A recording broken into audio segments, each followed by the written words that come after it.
Chandrakant from Akulmach Technologies, and welcome on this Wednesday morning. Uh, and we are having this program called Naval Gunt Live. And as the name suggests, this is a program which is primarily presented by Mr. Naval Gunt, who's joining us from UK. So let me welcome Mr. Naval. Good morning, CK. Good morning, everybody. Yes, it's Wednesday, and the subject for today is going to be quite interesting because we've all been cooped up for quite some time. So we need to do a bit of spring cleaning, don't you think, CK? Get rid of that dust that's settled around us. Get back into the real world and start preparing for the next event, whatever that next event is. Absolutely, Naval. In fact, in India and the Indians world across, they have celebrated Diwali, and as part of the ritual of celebrations, 10 day prior, we have to clean everything, throw old things out, buy new things. So I think we've just crossed literally that hurdle. But I think more importantly, we need to clean our mind, as you said. I think that's a real message that we have to declutter our mind. And I think the reality of the pandemic, which has created in the world today, is that going forward, most of the workforce would be on the contract. As per the estimate, it is 30 to 40% workforce would be on contract or contract on as a consultant. Um, and that is what is required. And before we get into that kind of a mode, the people have to first realize what they are getting into and what they have to prepare, what activities they have to do to prepare themselves to really position themselves as contract labor. So I think that is a discussion we want to have with you, Neville. What is your thoughts on this aspect? Well, it's a really important topic because, as you say, Diwali is about all that spring cleaning that you've done before, and it's the new era. It's the new year that comes in, and we do it physically. So we've done it. We've cleaned our property, cleaned our houses, put the lights on outside, had a lot of fun, welcomed the new era. But the main place we should be decluttering is 5 inches between these things here. And the interesting thing is we've all got these. There's two of them. You can hold on to one if you like. Some are bigger than others. Some have got big lobes, smaller, it doesn't matter. They're called ears. And in between our ears is where it all goes on. So if we're going to value what we're going to be doing in this new era, where people are doing gigs, as they call them in the Western world. It's the gig economy. In other words, where you're just taking on a short contract or a long contract, which could be a week, 3 weeks, a month, a year. But these are short contracts. And now it's a question of getting yourself ready to take those on, because that's the economy that we're coming to. And it's not just a local economy, but it's the global economy that's moving that way. So we need to do things for ourselves to get us in the right mindset so that we can take that next stage. So I'm going to suggest we do this over 2 bites. 2 bites of a cherry, 2 bites of an apple. And the first bite this week is focusing on yourself, your own self-worth. When you look in the mirror, do you like what you see? Are you happy with who you are? Do you enjoy life? No? These are really early stepping stones that we've probably got to reintroduce ourselves to ourselves. So this week, I think what we could do is we could focus on 3 things where you can go and practice for the next week, and then we can focus on more things that are going to get you right into this new contract type world. So the first thing is, and there's a picture in the background that might help you. It's self-belief, having the right attitude, having that can-do attitude, even if you don't know how to do it, you know that you've got that get up and go, that you're going to develop the right process, the right way forward. You're going to find out how to do it. And all of this is a lot of self-talk that goes on. And it's as simple as saying to yourself, I'm stupid, because you don't quite get it all the time, as opposed to the right attitude is saying, didn't quite get that. I'm going to have another look. I made a mistake, maybe. I need to go and do a little bit more research. And notice how different those are. One is, I'm stupid. If you have that self-talk about being stupid, I'm useless, I'm a bad person, no one likes me, you can really get into that really quickly, can't you?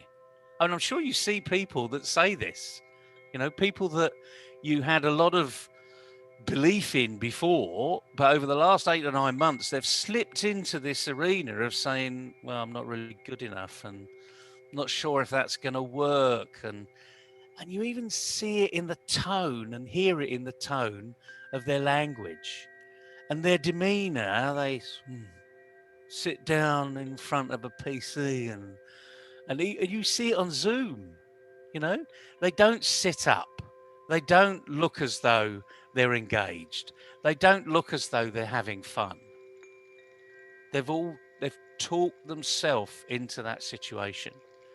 And by the way, they've not been alone, because the news, the TV, Twitter, LinkedIn, Facebook, Instagram, Pinterest, they've all done it. They've all literally, it's been blasted at you from so many places about how the world is a bad place and I must be a bad person because I'm living in that world.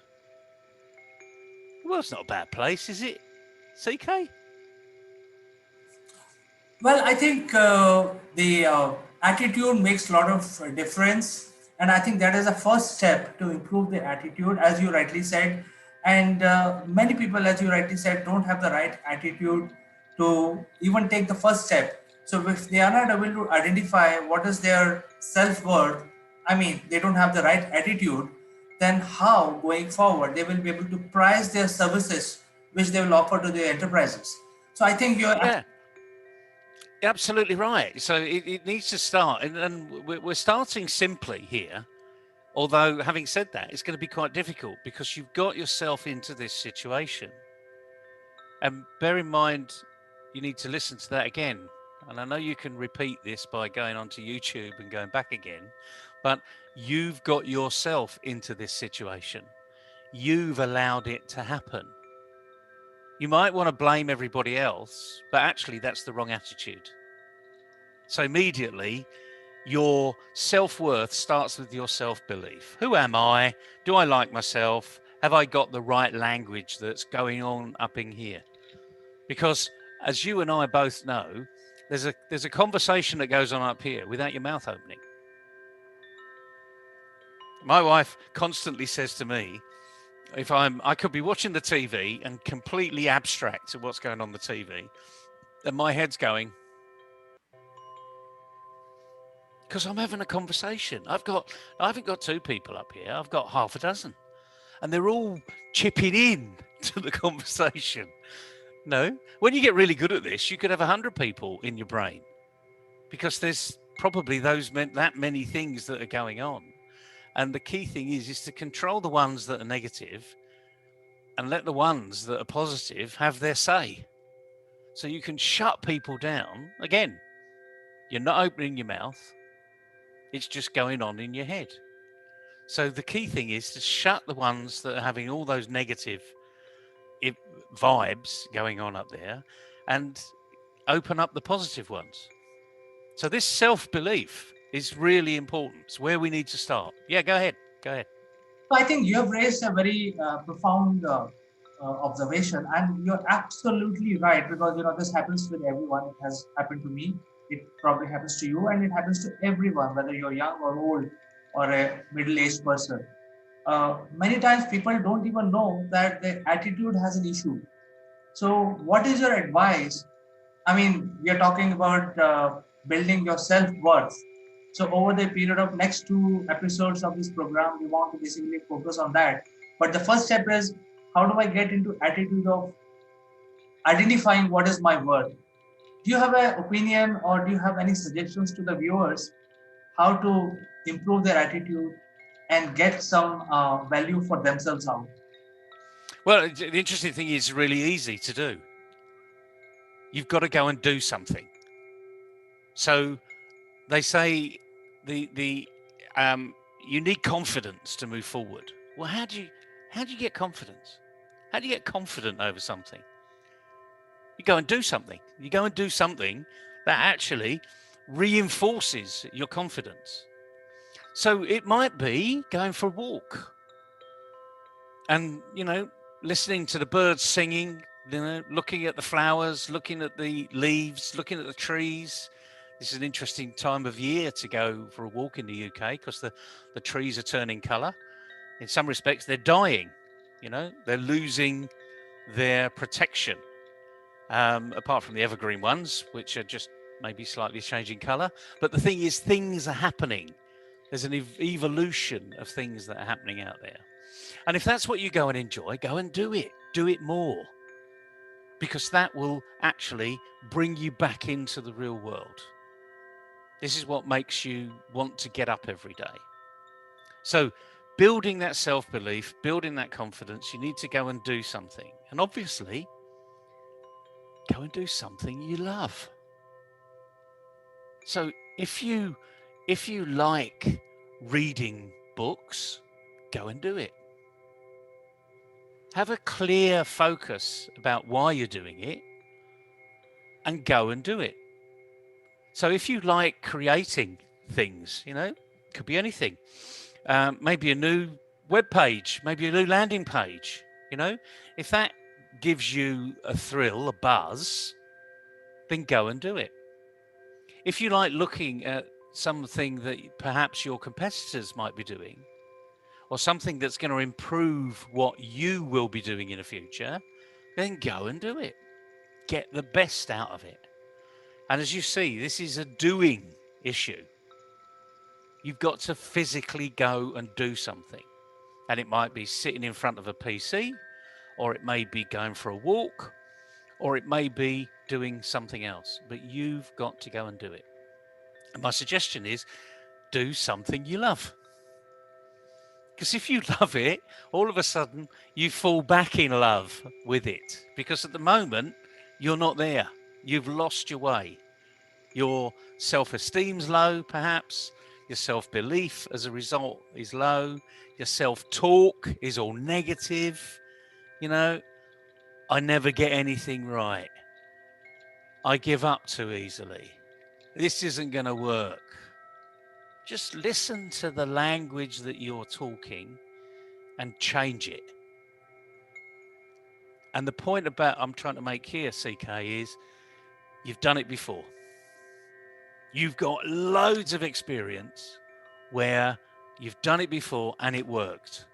So go and do more of that and have fun, okay? Because you become more confident by getting good at something. You might even decide to go and do something you haven't done before. And that might be learn to play an instrument. If you've got thick walls and you haven't got thin walls in your apartment and you want to go and learn to play the trumpet, then when you're learning to play the trumpet, believe you me, you hit a few bum notes at the beginning. So you've either got very friendly neighbours who like you, or give them earplugs, or give them, a new CD, or buy them a Netflix subscription and say, I'm going to be practicing my trumpet at this time. Why don't you listen to some other music? And that leads us into the next one, okay? Surround yourself with people that make you feel good. So I think the point that you have made is very important, and that is why some of our colleagues, industry colleagues, say that hey, they are going to a, secluded resort for a week. They want to unwind and they want to think about what they want to do next. So I think this is a time where people who wants to build career, or it's about reskilling ourselves.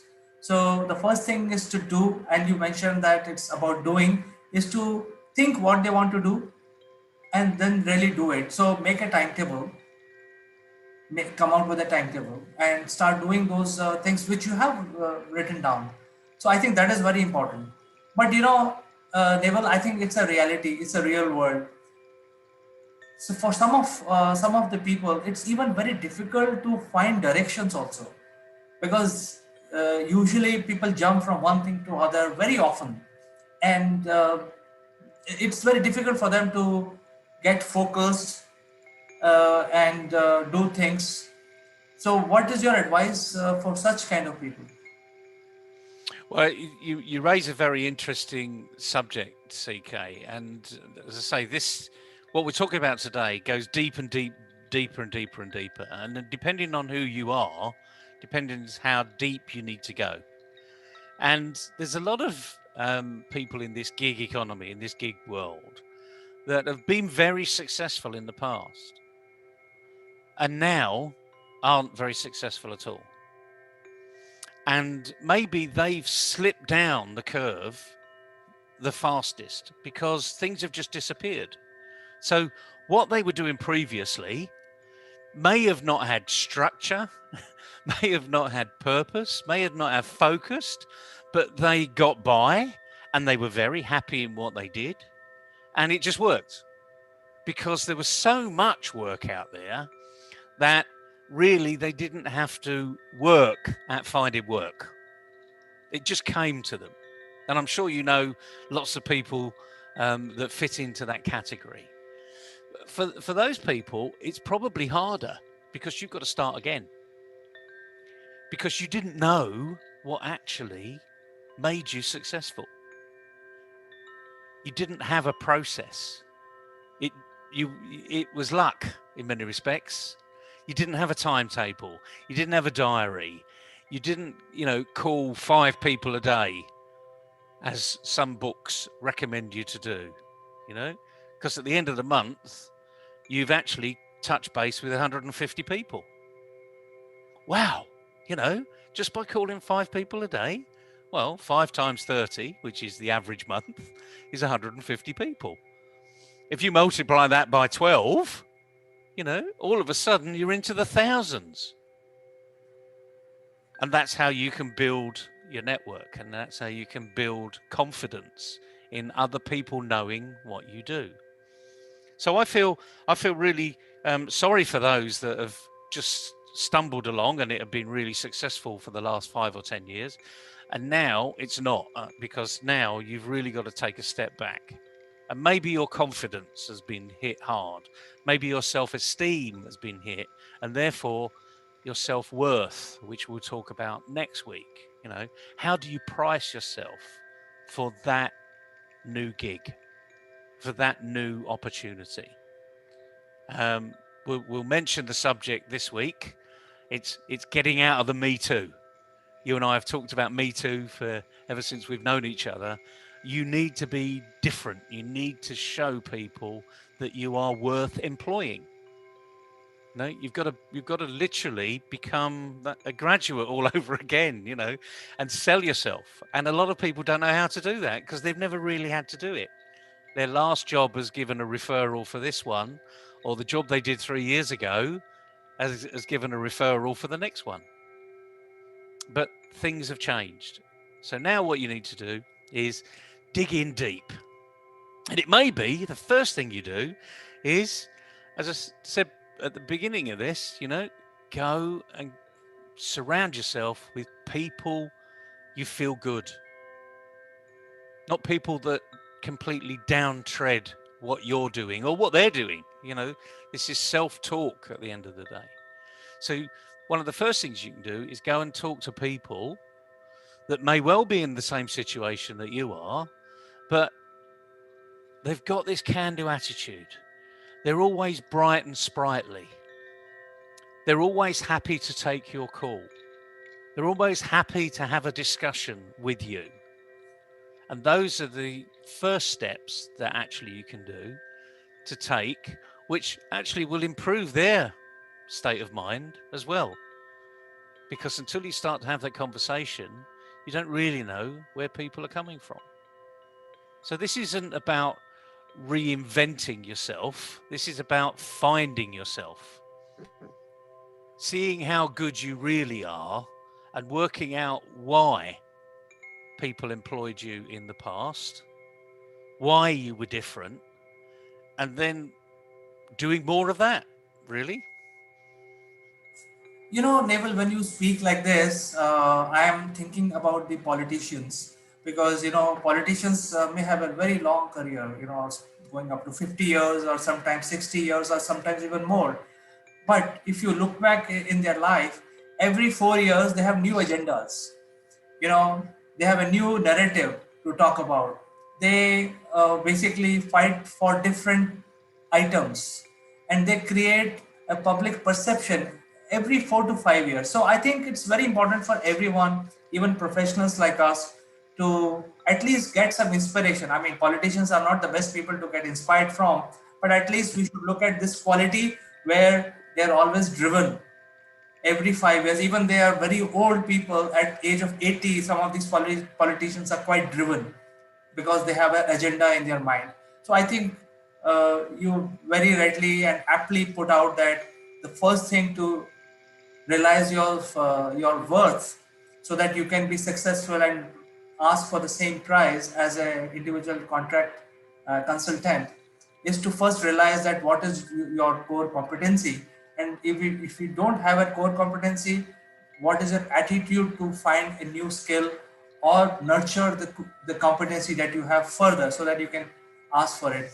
So do you have any other advice before we close this video, Neville?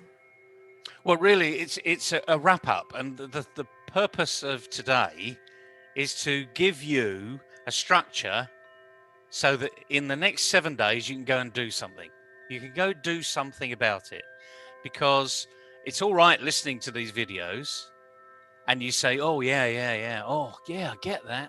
Oh, I'm not sure about that. Oh, he's dead on with that one. That's not the purpose of this video. The purpose of this video is so that you can now go and do something with it. So here's the action plan for this week. The first thing is sit down, and you might want to sit down with a pencil and paper or your PC in front of you and just start thinking backwards. You know, what is my attitude? Do I like me? What have I done before? You know, what have I done before to make me feel good? Did I really enjoy what I was doing? You know, start with all of those questions that you, the only person, can get the answers to. So that's your first step. In other words, it's developing that self-esteem. I am worthy. I will be more valuable in the future. I just need to work out where I'm really where's my expertise? What have I done? Where have I done it? And this is all about improving your can-do attitude, because you've done this before. It may be some time before, okay? It may not have been just before COVID hit. You know, you may have been having a bad patch then, but at some point in your life, you've done this before. So this is a bit of soul searching. The second thing is go and do something you love. Now, this could be on a work basis. It could be on a practical basis. It could be anything you like doing. Some people at this point will go and pick up a paintbrush and decorate a room. You know, if that's what you love, go and do it. Make you feel good because there's a tangible outcome. The room's been decorated. Other people pick up a paintbrush and paint a picture of the garden or of a science fiction figure. It doesn't matter. Go and do something you love, building up your confidence levels. Could be anything, as I say. The third thing is go and ask your friends, your business relationships, who you call friends, or maybe enemies in the past, because they're probably suffering in the same way. Go and ask what's happening to them. Go and ask them to give you feedback, because you're going to now be in a better position to take that feedback, and ask them to be honest. What was it why did you employ me last time? Why do you think that project was so successful? And build up that level of self-esteem. You've done it before, you can do it again. Now all you need to do is develop a process that you can continually go back to and make things work. So 3 things. Have a little audit of what you've been. Go and do something you love. Have a chat with other people that you've worked with so you can get some feedback. Preferably people that are going to give you honest feedback. Once you get those 3 in place this week, then you can move on to the next level. But you've got to do the work. So Neville, I think the advice for the viewers is very clear. They have to do certain things, and that is why they will be prepared for our next episode, which is about identifying your self-worth. So viewers, please follow Neville's advice for this week, which is about improving your attitude and identifying what is best for you, and practice that for next 1 week, and we will come back in next Wednesday on this at the same time, and we'll discuss about the top 3 things which are essentials for every professional to identify his self-worth. So thank you very much, Neville, for coming on the show this week. We will catch up next week. My pleasure. Have fun, everyone. Bye.